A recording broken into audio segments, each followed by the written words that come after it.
Yes, I'd like to welcome everybody who's joined us today. This is a Marshall Scholarship session covering literature, the humanities, international relations, and government. So I wanted to thank you all for coming today. I have to add at the beginning that we weren't thinking about going ahead due to the unfortunate passing of the Duke of Edinburgh, but given his strong support for education and the U.S.-UK special relationship, in his honor, we're proceeding with this panel, and we're very happy to do so. Although we are very sad and are mourning his passing. With that being said, I would like to let everyone know that this session is being recorded, and that any questions you may have, to please put them in the chat. And apart from that, I'd like to go ahead and introduce our panelists and give them an opportunity to talk a little bit about themselves. I'd like to start off by introducing Patty Waldmeyer, and I'd like her to introduce herself. And Patty, please go ahead. So I'm Patty, and my Marshall Scholarship was a very long time ago. So that was 1978, and it really did change my life because I went straight from a Marshall Scholarship to working at the Financial Times, and I've just finished 40 years at the Financial Times. And it meant that it opened sort of doors to the world for me. So when working for the Financial Times, I lived in Africa for 20 years, and I lived in England for a long time, but I also lived in China for 8 years. So those are all things. Had I carried on down the path that I was on, I was at University of Michigan, and I'm sure I would have made my career in the US, and there's nothing wrong with that. But because I ended up in the UK, I ended up making my career in more global terms. And, you know, that has good things and bad things about it. From this perspective of 40 years later, I think it was a great life. And I think it was a much more international life than I could possibly have lived any other way. So that I am now sort of retired. I'm still a columnist for the Financial Times, but I'm also starting a number of different careers now in retirement. But anyway, so that definitely, and also back then, there were not very many women on the Financial Times. I think there were 2 women on the Financial Times when I joined. So it was also a way to set myself apart and to, you know, make myself noticed. The only problem is I've made absolutely nothing with it since then, because I have not applied for a job in 40 years. So I never had I never needed to use my network, but I think you could make better use of the network than I did. Thanks. Thank you, Patty. I'd like to move on to introduce Sophie Rootenbar. Sophie, can you please tell us a little bit about yourself? Yeah, sure, I'm happy to. My name is Sophie Rootenbar. I was a 2007 Marshall Scholar. I did a first degree, year degree from King's College London in Conflict, Security and Development, and a second degree, and again 1 year from London School of Economics and Human Rights. It was an amazing springboard to a career in international development, peace and security. I'm actually calling in from Port-au-Prince, Haiti, where I'm working for the United Nations Integrated Office in Haiti. So of course, anything I say is very much my own kind of personal opinion and does not reflect the opinions of the United Nations, but I'm super happy to be here. And being in the UK and being a part of the Marshall Scholarship made a huge difference in sort of setting me on this path, not least because I ended up getting quite involved with some very cool different groups of people involved in different hobbies in the UK, including open water swimming. And I actually swam the English Channel when I was there, so as a solo, and that ended up kind of catching the eye of the first guy who, the first boss who hired me after my graduate school, and definitely set me apart from from other people. but I'm super happy to be here today and happy to talk with all of you. Thank you, Sophie. I'd like to move on to Dr. Becca Farnham. Doctor, please, if you'd introduce yourself, that would be wonderful. Thanks. And Becca, please. So I'm Becca. I'm a 2012 Marshall Scholar who is still in the UK, actually. I'm considered one of the quote unquote failures of the Marshall in that I failed to do the bilateral part of going back to be a British ambassador in the US. But one of the kind of jokes that the Marshall adults, I guess we'll call ourselves, community in the UK has is that it's not bad, when your failure are those people who stay and pay British taxes and pay back their scholarships in that way in a bit. But it's really a delight to be here today. So thank you all for your interest in this. I would say that I will echo certainly Patty and Sophie in how the Marshall changed life paths. Obviously, I'm still here, but also the network and careers and that kind of thing, which comes not just via the direct other scholars, but also everyone that you meet as part of that and the wonderful programming that the US and UK embassies and consulates do for us on both sides of the pond and that kind of thing. And I am currently a professor with Syracuse University at their British Study Abroad program here in London. And I met the director of that program through the woman who was my university's representative to the Foreign Commonwealth Office, now FCDO, during our orientation session. So the very first night that I was in London, kind of welcoming everybody, and East Anglia's rep came up, introduced herself, asked if I was okay and had everything I needed, including enough pillows. And about 5 years later of friendship, she introduced me to the person who's given me my job and my British visa, which I'm very grateful for. I did a degree in water security at the University of East Anglia, and then a law degree from Edinburgh focused on international human rights and environmental law. And then my PhD is in geography from King's College London, focusing on environmental governance and peace building in the Middle East. Wonderful. Thank you so much, Rebecca. Appreciate it. With that being said, if anyone has any questions, I want to remind those who might have joined us late to please put your questions for our panelists in the chat.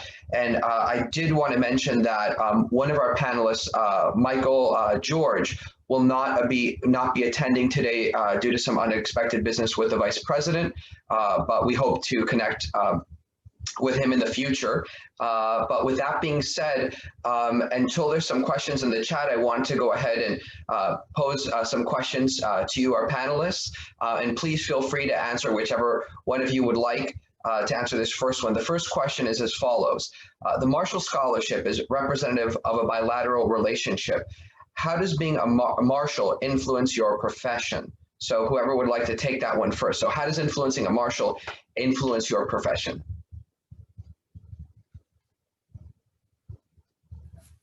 Can maybe jump in while Sophie and Patty are thinking to say that my Marshall Scholar application actually came at a very fortuitous time with my scholarship in academia, in that I was looking at regional agreements in the Middle East and North Africa, and the Marshall Plan and the work that it did on economic support for Europe and kind of tied also to the beginnings of the EU and that kind of thing was really influential and helpful in some of my comparative case study work as I was looking at how various forms of environmental integration in the Middle East might be productive avenues to explore. And so that was while I was still an undergraduate at Michigan State University. And that kind of exploration very much launched not only my application to the Marshall, but also the very specific degree that I did, which is one of the lesser kind of applied to universities in the Marshall, shall I say. East Anglia is one of the newer universities in the UK, one in the 1960s, and isn't kind of as well known in most US contexts. And so the very specific Marshall Plan also, I would say, influenced this. And part of why I was looking into the Marshall Plan was because of the Marshall Scholarship. And so it was very much this circular relationship between the application process and my scholarship in the academic sense. And now today, my work is on environmental governance and integration and peace building. And so again, a lot of the kind of the ethos of the Marshall Scholarship in terms of forming relationships and exchanging knowledge and the knowledge of, just how strongly, dependent on good bilateral relationships, people-to-people diplomacy is something that I continue to study, and kind of, it's a very fun back and forth in, kind of tools to be used and examples to be had between what I get to do with the Marshall Scholarship community and then what I'm studying other people doing. So I kind of, become my own meta testing guinea pig in a way, which is a lot of fun. Excellent. I think I'll piggyback on Becca, because I think we, are in sort of the same very, very broad sphere. And I think, like Becca, I found the nature of the Marshall Scholarship super conducive to kind of a career in international development broadly and international peace and security, because I mean, multiple things. I mean, you're there as someone kind of as a guest from outside. You're particularly the context that I was in London, at both King's College London and London School of Economics, is incredibly diverse. I mean, I had fellow students from all over the world, and I think the field that I work in is very much about kind of trying to learn from the practices of different countries in order to inform the development or peace and security trajectories of other countries. And so we had very early practice with that in London, in the UK, because we had a chance to kind of learn from each other. I went from kind of learning about this sort of stuff in an American university, and then looking at it from a very different point of view in British universities, and being exposed to even more distinct points of view from other parts of the world. So I think both kind of in sort of affecting the way I was thinking, but also in affecting in the way I operated, and kind of my first real exposure to a deeply multicultural, kind of multinational environment. My Marshall was super formative. So, thanks. Excellent, thank you. Patty? Yeah, and I'll take a stab at it. So I think that it affected my profession the most at the beginning and at the end. So at the beginning, it affected my profession because I was in the UK. Then when I graduated and wanted to go into journalism, the contacts that I had via my Marshall, I went to Cambridge. So the contacts I had were at UK papers. And so my, careers advisor at Cambridge had been to school with the guy who was then the foreign editor of the Financial Times. He sent me to see him, and that guy said something that would, I think, normally not be said in the US, which is, he said, well, look, there are no jobs in the UK, so you should just go set up somewhere where there aren't any journalists. And I asked whether he had any thoughts on where that might be. And he said, you should go to Ghana. And I honestly thought he meant Guyana, because that was around the time that there was a massacre in Guyana, so it was like the top of mind. But actually, he meant Ghana in Africa. And so I ended up starting my journalistic career in Ghana, where they very helpfully then had a coup right after I got there. And I don't think I would have a job if they hadn't had a coup, because that really put me in a good position. And it happened that my boyfriend was a minister in the first government, so that also helped. But then at the end of my career, when I had been at the FT for 35 years, and we were in China, and we were trying to figure out where we should go next. And so they sent me to India, and I was considering Delhi, and then that didn't work out. And then I was considering Sydney, and that didn't work out. And then they sent us to Jakarta in Indonesia, and that didn't work out. But this is a long story. And they said, where do you want to go? And I said, well, I want to go to Chicago, because I went there for my Marshall interview 40 years ago, and I thought it was the coolest city. So could you send me to Chicago? I've never been there. And I'm from Michigan. So to me, Chicago's the big city. So I'd lived in, Lagos, Shanghai, but it was Chicago that I always wanted to live in. And that's because of the Marshall. Great, thank you so much for that. I just wanted to pause just to say, for those who might have joined us, the Marshall Scholarship was established in 1953 by an act of Parliament. And as Becca said a little bit earlier, it was done to give back to the US after the Marshall Plan, which helped rebuild a lot of Britain after bombings and during the Second World War. So to increase the bilateral relationship between the United States and the UK. With that being said, I wanted to move on to another question. And again, for any one of the panelists who would like to take it, or we could go through and each one of you could answer it if you'd like to. The question is, we hear a lot about the special relationship. What would you say is an important commonality the UK and US share? So what's something that the UK and US share in respect to the special relationship, or more broadly, that you're familiar with? Please, anyone who would like to take that.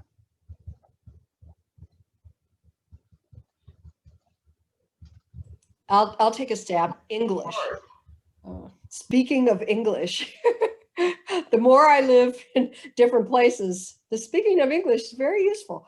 But also, I think that Brits and Americans are very similar. I mean, look at coronavirus. I mean, in many ways, our attitude to it was very similar and very different from China, where I lived for a long time.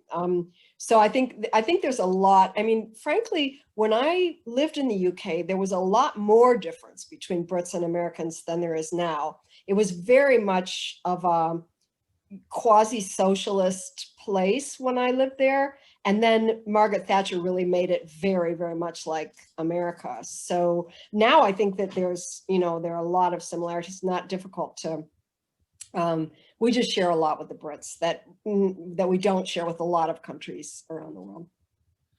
Excellent.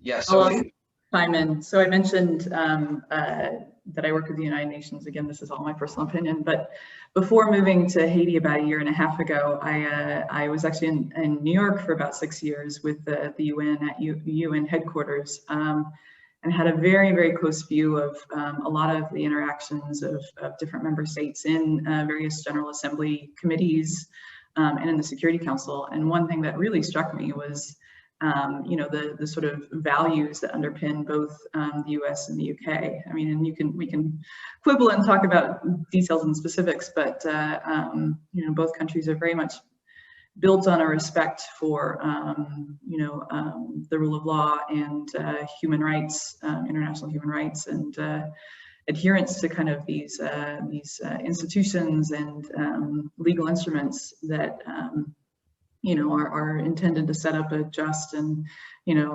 equitable international order. And we can debate whether or not that exists and how these countries contribute, but just that sort of common bedrock foundation of values and how we perceive kind of people in the world. Yeah, it's a great team, the US and the UK at the United Nations. Mm-hmm. Thank you, Sophie. I'll perhaps jump in with some humanities notes, since this is also the humanities panel, and just thinking about kind of cultural outputs and production and the exchange between British and American pop artists, authors, playwrights, like all of these areas, it has been very, very rich. And, I mean, we're used certainly, to Hollywood and, kind of broadcasting to the world and that kind of thing. And I do some work with much smaller British community schools in more rural spaces. And of course, yes, they've all seen American television, but I think more excitingly is, kind of how they adapt it and, kind of push back at it, to American students who are visiting and that kind of thing, and use, kind of both cultures, pop icons. We know each other's culture in a way that is not very common in terms of a mutual exchange between a lot of countries in the world, right? Where usually that information exchange is a bit more one way in one direction or the other. And so really knowing each other's points of reference and kind of main literature and humanities canons, I think fosters a lot of conversations that can be really fun. Excellent, thank you. And just for our audience, if anyone has any questions, please feel free to write them in the chat for our panelists. With that, I'll continue with another question. The question for our panelists is, are there UK perceptions in the United States that students should know, or that factor into choosing a university or program of study to apply for? Again, are there UK perceptions in the US that students should know, or that factor into choosing a university or program of study to apply for? Thank you. I'd like to have the first crack Yes. that because so my perceptions of the UK were so accurate that when I applied to Cambridge, first of all, I chose Cambridge because it was pretty. Okay, that was the only reason. I had no idea whether they were any good for my degree. I just thought it was pretty. And then I chose to apply to Corpus Christi and Cat's colleges at Cambridge. Cambridge has a system where you attend the university, but really you attend a particular college. So you have to apply for them. So I managed to apply for 2 all-male colleges, which I did not know were all male. And for some reason, the Marshall Committee didn't say, this person is far too stupid to, so my only lesson there is that you can be really stupid and still get a Marshall Scholarship. So don't rule yourself out, and you can be really uninformed, so anyway, so my perceptions were all wrong, and I'm not sure they're any better now. Thanks. You're welcome. Yes, Sophie or Rebecca, any thoughts from you on that question? Are there UK perceptions in the US that students should know or that factor into choosing university or program of study? Our food is not as bad as you think it is. Our being British, I've switched to possessive pronouns here. That's probably the main stereotype that I continue to hear. And British food, right? Like English British from the island, right? Yes, of course. Like there's just not so many spices from this island, which I think is really where that stereotype comes from. But food culture is fantastic, and I actually really enjoy it. What it is different, and so kind of learning, the kind of standard cultural, I mean, we have a curry, right? Indian cuisine, rather than Chinese takeaway more often, and that kind of thing, right? So just global diaspora influences, kind of what our main cuisines are, but there is a very rich and wonderful food scene, and I eat all too well. Specific to university choice, I would add the perception that Oxford and Cambridge are the best at everything, right, and are number one. And of course, they're both really great universities. No dissing on Oxford and Cambridge, but they're not number one in every field of study. And so I would really encourage all applicants, right, to speak with the scholarship advisors at your universities, to reach out to the Association of Marshall Scholars, the alumni group, who do an outreach program, to speak to the British Consulate, and kind of do a little bit of digging about what universities and programs may make a bit more sense for your particular area of focus. Because yes, there are all kinds of reasons for choosing schools, and wanting to live in a particular city or being someplace pretty, Patty, are absolutely valid reasons. But you will get, I think, more out of it if you do a little bit of that searching, and the application process can be really rewarding as you do that as well, and kind of learn more about the UK through that process, and allow it to open some doors in that way. I guess on my side, perceptions that people should of the UK and the US that you should know. I mean, I did, I came to London and it was just sort of, for my first few weeks, a little bit of a dream to walk around and feel like I was in sort of like a Dickens novel or Harry Potter or, so I think there's, we as Americans very much see kind of the Brits through kind of our, the culture that we've imbibed, books and movies and stuff like that. And I think you have to sort of, see people as people and get to know your classmates and your friends and, the people that you meet in an individual way. So I don't know that there's any stereotypes that I feel like I should debunk or make people aware of, other than, as Becca said, the food is actually quite good, and the beer is also quite good. I love British ale. Going to pub is, just an amazing social tradition that, center of life in many places.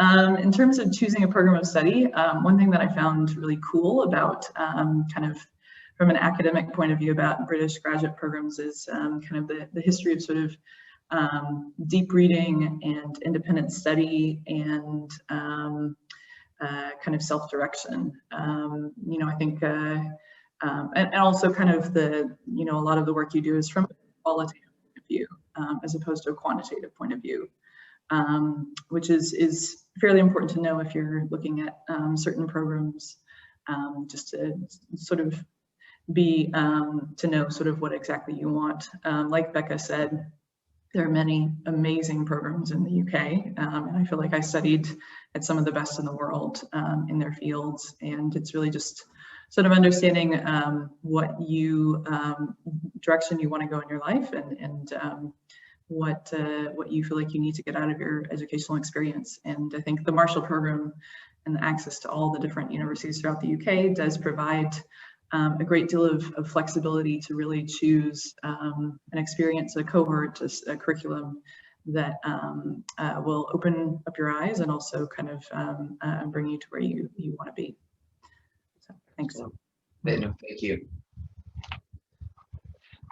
One thing I wanted just to say really quickly on that, or just for the panelists, did you feel when you were in the UK studying, did you feel you had an opportunity to really get a sense for the culture, meet people, or do you feel a lot of your time was just spent, in the book, so to speak, studying? Was there time to get out and explore, as it were, within reason? I don't know that there's any reason to the level of exploring that has, well, happened before COVID year, at least. Just all grand.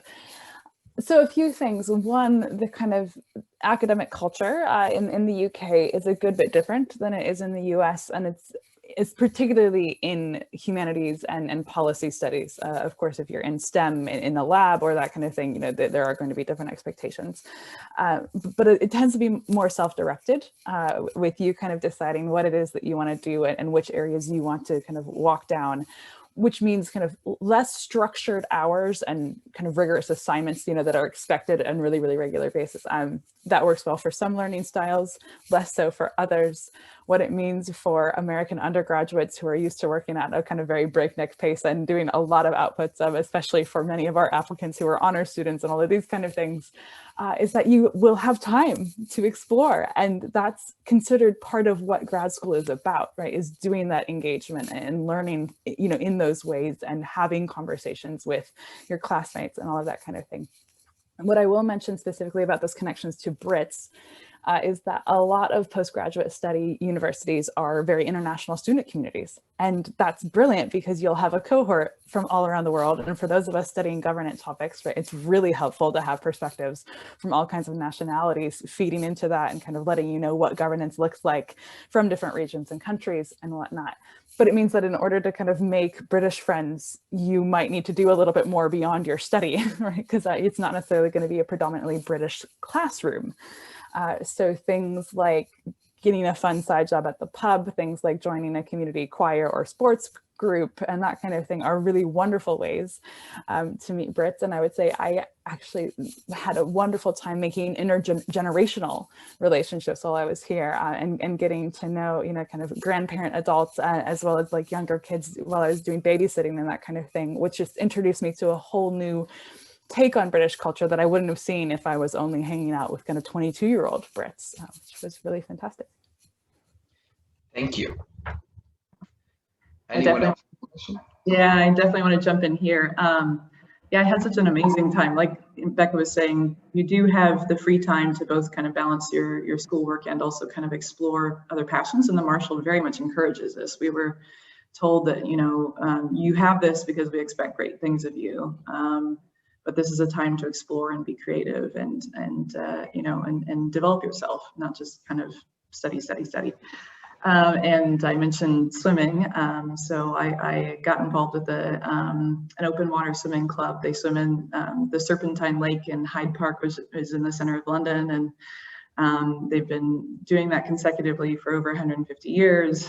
There's the Christmas Day race that I did for about 5 years in a row. Actually came back specifically for that. And just an amazing set of people, very British. I was sort of the American novelty. I think I learned just as much or even more from, about kind of living in the UK and what it means to be British from them than from any other kind of context. And, it's such an amazing country and a rich place and very much a place where you can kind of, make connections that are lifelong. Excellent. And I would just say that I have 8 godchildren in the UK. They're now people in their 30s and nearly 40.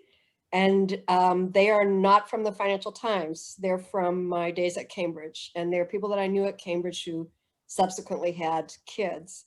So I think it is a little bit different. I mean, depending what you study. So I did a second degree at Cambridge, which was what everybody did at the time. So that meant I was with people who were all Brits, because they were all pretty much, it was a different world then, but still.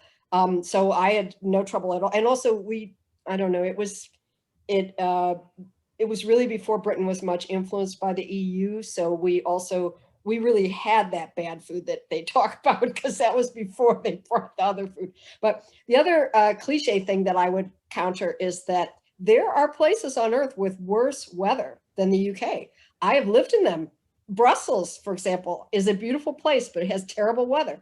Lagos has absolutely atrocious weather. And Chicago, honestly, gives the UK a run for its money, different way. But I also found that in the UK, once I got used to it, I actually came to love the weather. And what I needed to do was get out of London. I actually think British weather in London's not much fun, but British weather anywhere else outside London is really pretty nice, including Cambridge. So.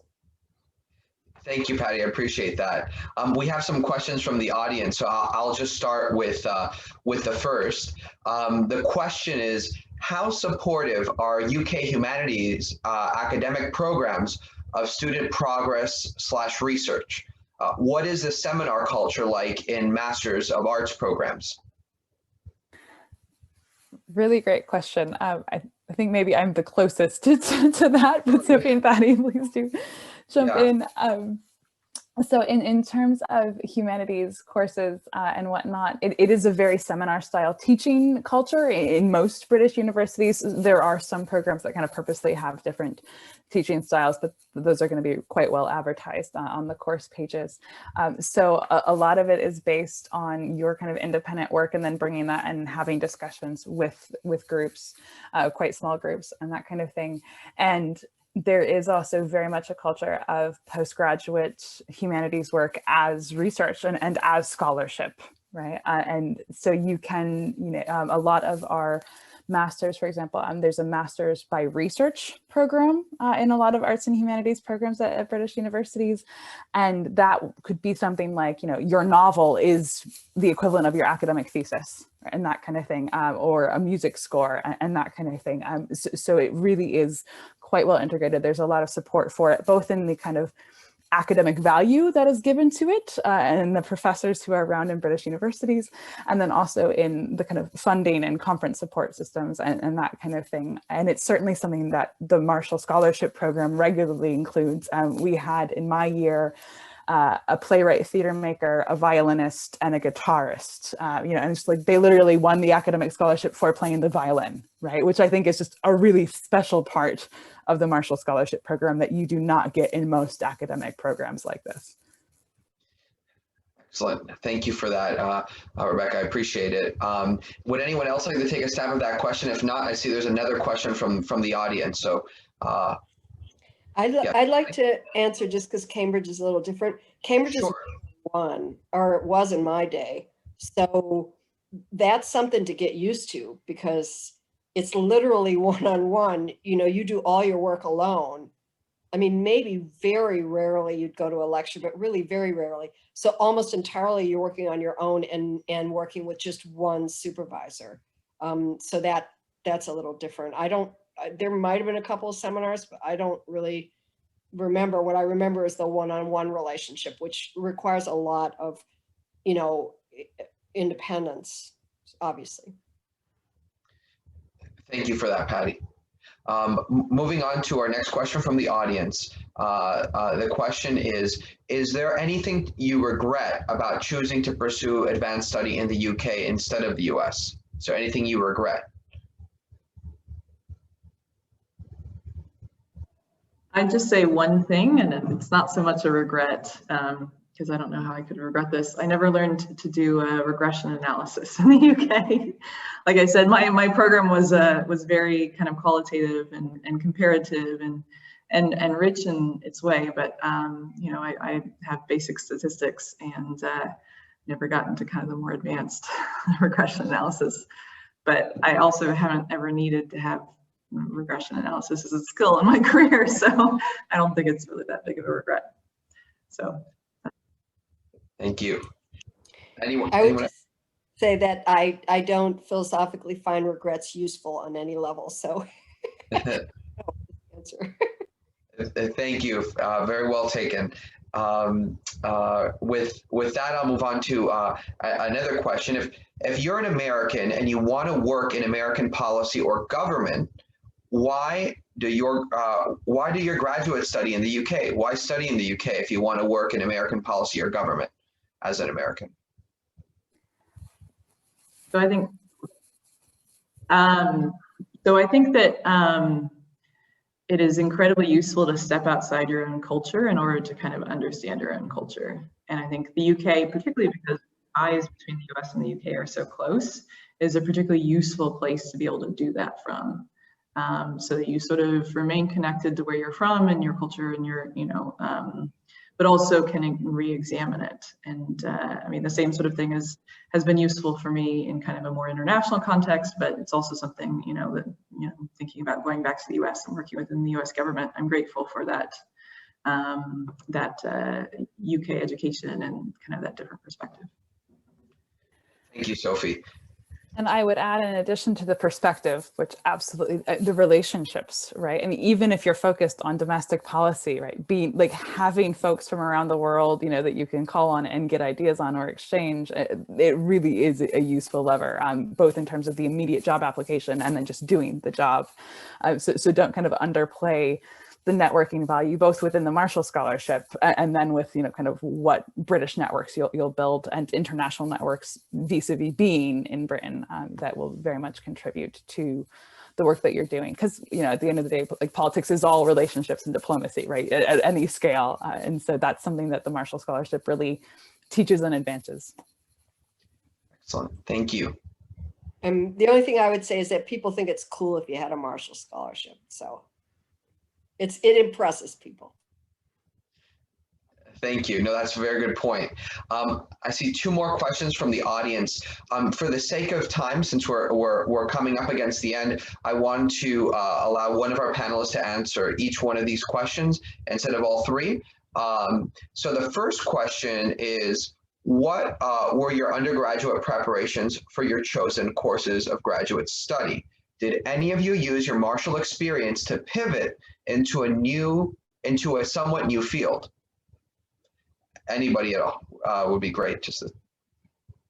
I went to law school. I was not expecting to go to law school. One of the really brilliant parts about the Marshall Scholarship, for those of you who do 2 years, is that you do write in your application what you're planning to do for your first and second year, but they provide support for you to kind of explore British universities and change your mind, knowing that once you're here, you know, grad school changes you, and also you might learn other parts about the UK than expected. And so I was at a conference that my first master's supervisor had invited me to, and kind of had this light bulb moment of, I really need to know this vocabulary and this discourse. It was never on my radar. I literally walked by the law school when I went in to interview, because I was like, oh, there's the law school, ha ha ha, right? And then moment like, oh, I'm here for the law school kind of moment. So it really did radically change paths. And I'd say my preparation undergrad wise was very much in IR and governance, but not on the legal track, and being able to kind of shift base and having the Marshall support to do that was incredibly useful. And I have testified at the United Nations, you know, that kind of thing on my area, like because of the law school connection and that kind of thing. You know, so even though I'm not a practicing lawyer, that kind of skill set, knowledge, and again, network has been really meaningful in a lot of different ways. Excellent. Thank you so much. And then the last question from our audience is, how has having a global education been helpful in your work, especially in the United Nations, for one of our panelists? I mean, I think it's essential.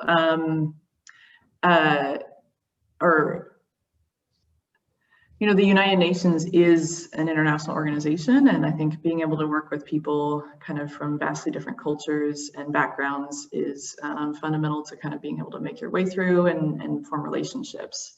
And I don't think that I would have at all had the same kind of, it's sort of like you acquire at an early age kind of the facility to switch between languages, between cultures, and if I had gone to, I think, an American graduate school, I don't know that I would have had the same sort of, I guess, intercultural fluency. And that's something that I really appreciated from, and plus, I mean, the network is incredible. I mean, London School of Economics is really, in particular, a huge hub for people working in all sorts of international fields, international development, international economics, also, yeah. And so the network that I've gotten from that is incredibly valuable. And it's amazing how many people I meet in the UN who went to the LSE, and we have that in common. And it's nice. Excellent. Thank you so much. I just wanted to give each one of the panelists just a chance to just say some final comments before I wrap up the session at 2:15. So Patty, would anything you'd like to say just to start us off before we close out for our attendees? Well, I'll just say that one of the cool things about being a Marshal was I got to sit next to Prince Philip about 20 years ago, I don't even remember, at the British Embassy in Washington. And he proceeded to make some very unfortunate comments, which will not be repeated here. But I did get to have that that extraordinary experience of getting to know the royal family. So, but that's not a reason to do it. It's just, for me, it was just, it changed my life, and I can't thank it enough for how much difference it made to me. Thank you. Rebecca, any last thoughts? Yeah, absolutely. Thank you. We've all been talking about kind of how wonderful doing the Marshal and being here and having the network and the studies have been. But I also really want to emphasize that the process of applying and just kind of going through that introspection and that, kind of self-decision making and everything was valuable in and of itself, regardless of whether or not, I had truly ended up here. Like, I do think I am better for having written that and gone through that discovery process. So I would really encourage everyone who's even remotely thinking about it to start writing the application, and it will tell you whether or not you should apply all the way, right? As you're writing and kind of realizing how much heart or not is going into this. Wonderful. And so, yeah. I think that's excellent advice from Becca. You never know what door is the right one for you to walk through unless you try and open it. And for me, I mean, I like the reasons why the Marshal was an amazing and just absolutely, have no words for how wonderful and important of an experience it was for me. From the cohort, my own Marshal cohort, to the people that I met outside, to the educational experiences, the experiences of being inside the UK, to my first kind of professional experiences outside and beyond graduate school. I would strongly encourage you to consider it, because it really is a life-changing experience. And I hope that you all get the chance of having that experience yourselves. Thank you, Sophie. And again, a big thank you to all our panelists for participating. My name is Alex Miles. I'm the head of public affairs at the British Consulate in Miami, and it's been a pleasure being with you all today in this session. I'd like to remind everyone that the application and question session is coming up next with links on Twitter. And also, I'd like to encourage everyone, all our attendees, to contact your university fellowship advisor in order to apply for this scholarship. Thank you so much for your time, everyone. I hope you have a great day. Thank you.